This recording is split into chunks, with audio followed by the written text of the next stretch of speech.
ಎಲ್ರಿಗೂ ನಮಸ್ಕಾರ.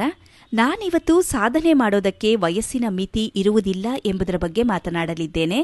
ಶ್ರೀಯುತರಾದ ಶ್ರೀ ರಾಮಕೃಷ್ಣ ರಾವ್ ಅವರು ಭಾರತೀಯ ಮತ್ತು ಅಮೆರಿಕ ಗಣಿತಶಾಸ್ತ್ರಜ್ಞರು, ಸಂಖ್ಯಾಶಾಸ್ತ್ರಜ್ಞರು. ಇವರು ತಮ್ಮ 60ನೇ ವಯಸ್ಸಿನಲ್ಲಿ ಭಾರತದಲ್ಲಿ ನಿವೃತ್ತರಾದರು. ನಂತರ ತಮ್ಮ ಮಗಳು ಮತ್ತು ಮೊಮ್ಮಕ್ಕಳೊಂದಿಗೆ ವಾಸಿಸಲು ಅಮೆರಿಕಾಗೆ ತೆರಳಿದರು.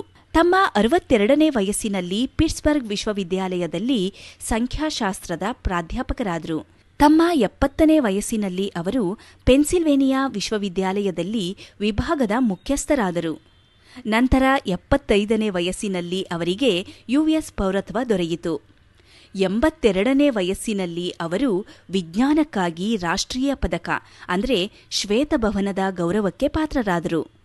ಈಗ 102ನೇ ವಯಸ್ಸಿನಲ್ಲಿ ಸ್ಟ್ಯಾಟಿಸ್ಟಿಕ್ಸ್ ವಿಭಾಗದಲ್ಲಿ ನೊಬೆಲ್ ಪ್ರಶಸ್ತಿಯನ್ನು ಪಡೆದಿದ್ದಾರೆ. ಬಹುಶಃ 102ನೇ ವಯಸ್ಸಿನಲ್ಲಿ ಉತ್ತಮ ದೈಹಿಕ ಆರೋಗ್ಯ ಸುಸ್ಥಿತಿಯಲ್ಲಿರುವಾಗ ನೊಬೆಲ್ ಪ್ರಶಸ್ತಿ ಸ್ವೀಕರಿಸಿರುವುದು ಮೊದಲ ಉದಾಹರಣೆಯಾಗಿದೆ. ಇದರಿಂದ ನಾವೆಲ್ಲರೂ ಗಣನೆಗೆ ತೆಗೆದುಕೊಳ್ಳಬೇಕಾದ ವಿಷಯವೆಂದರೆ ವಯಸ್ಸು ಕೇವಲ ಒಂದು ಸಂಖ್ಯೆ ಮಾತ್ರ. ಕೆಲಸ ಮಾಡುವಂತಹ ಇಚ್ಛೆ ಮತ್ತು ಉತ್ಕೃಷ್ಟತೆ ಯಾವಾಗಲೂ ಮುಖ್ಯವಾಗಿರುತ್ತದೆ. ರಾವ್ ಅವರು ಹೇಳುತ್ತಾರೆ, ಭಾರತದಲ್ಲಿ ನಿವೃತ್ತಿಯ ನಂತರ ಯಾರೂ ಕೇಳುವುದೇ ಇಲ್ಲ. ಸಹೋದ್ಯೋಗಿಗಳು ಮಾತ್ರ ಅಧಿಕಾರವನ್ನು ಗೌರವಿಸುತ್ತಾರೆಯೇ ಹೊರತು ಪಾಂಡಿತ್ಯವನ್ನಲ್ಲ.